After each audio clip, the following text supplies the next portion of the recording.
Sino nga ba ang kailangang mag-update ng kanilang living status sa AFP-PGMC? Lahat po ng AFP pensioner ay kailangang mag-update ng kanilang living status, maging principal o beneficiary pensioner. Ilang beses ba dapat mag-update ng kanilang living status ang AFP pensioners? Ang pensyonado ay kailangang mag-update ng kanilang living status isang beses sa isang taon kung siya po ay 69 years old below. Kapag ang pensyonado naman ay 70 years old and above, ay kailangan niyan mag-update ng 2 beses sa isang taon. Narito ang updating schedule ng ating mga pensyonado sa AFP. Sample, kung 69 years old po kayo pababa at ang birth month nyo po ay March, ang updating schedule nyo po ay from January to March. Kahit saang buwan po dyan ay pwede po kayong mag-update. Ngayon kung kayo naman po ay 70 years old and above, 2 beses po kayong mag-update ng inyong living status.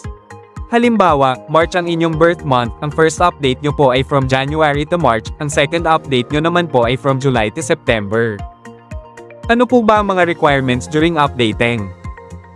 Kung kayo po ay principal pensioner, narito ang mga sumusunod na requirements kung ang updating nyo po ay through personal appearance or video call using Viber. Narito ang inyong dapat i-present sa AFP-PGMC updating. Narito naman po ang requirements kung through email or mail. At ito naman po ang requirements kung ipinadala mo sa iyong kamag-anak or kapitbahay ang iyong updating. Kung kayo naman po ay widow pensioner, narito ang mga sumusunod na requirements kung ang updating nyo po ay through personal appearance or video call using Viber. Narito ang inyong dapat i-present sa AFP-PGMC updating. Narito naman po ang requirements kung through email or mail. At ito naman po ang requirements kung ipinadala mo sa iyong kamag-anak or kapitbahay ang iyong updating.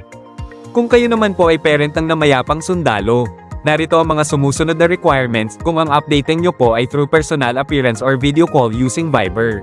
Narito ang inyong dapat i-present sa AFP-PGMC updating. Narito naman po ang requirements kung through email or mail. At ito naman po ang requirements kung ipinadala mo sa iyong kamag-anak or kapitbahay ang iyong updating.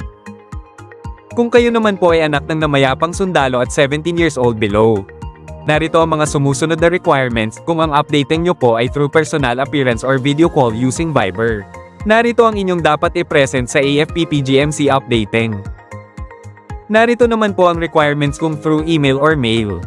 At ito naman po ang requirements kung ipinadala mo sa iyong kamag-anak or kapitbahay ang iyong updating. Kung kayo naman po ay anak or kapatid ng namayapang sundalo at 18 years old to 20 years old, narito ang mga sumusunod na requirements kung ang updating nyo po ay through personal appearance or video call using Viber. Narito ang inyong dapat i-present sa AFP-PGMC updating. Narito naman po ang requirements kung through email or mail. At ito naman po ang requirements kung ipinadala mo sa iyong kamag-anak or kapitbahay ang iyong updating. At para naman sa mentally incapacitated pensioner, narito ang mga sumusunod na requirements kung ang updating nyo po ay through personal appearance or video call using Viber. Narito ang inyong dapat i-present sa AFP-PGMC updating. Narito naman po ang requirements kung through email or mail. At ito naman po ang requirements kung ipinadala mo sa iyong kamag-anak or kapitbahay ang iyong updating. Reminders po, lahat po ng PSA documents ay sa online lamang po kukunin. After nyong mag-fill out sa PSA helpline, kunin nyo po ang reference number. At mag-aantay po tayo ng 2 to 3 working days at makaka-receive kayo ng notification from PSA, confirming na receive na ng AFP-PGMC ang inyong PSA certificate. That's the time na pwede na kayong magpa-update ng inyong living status sa AFP-PGMC. Narito naman po ang Viber accounts ng AFP-PGMC updating.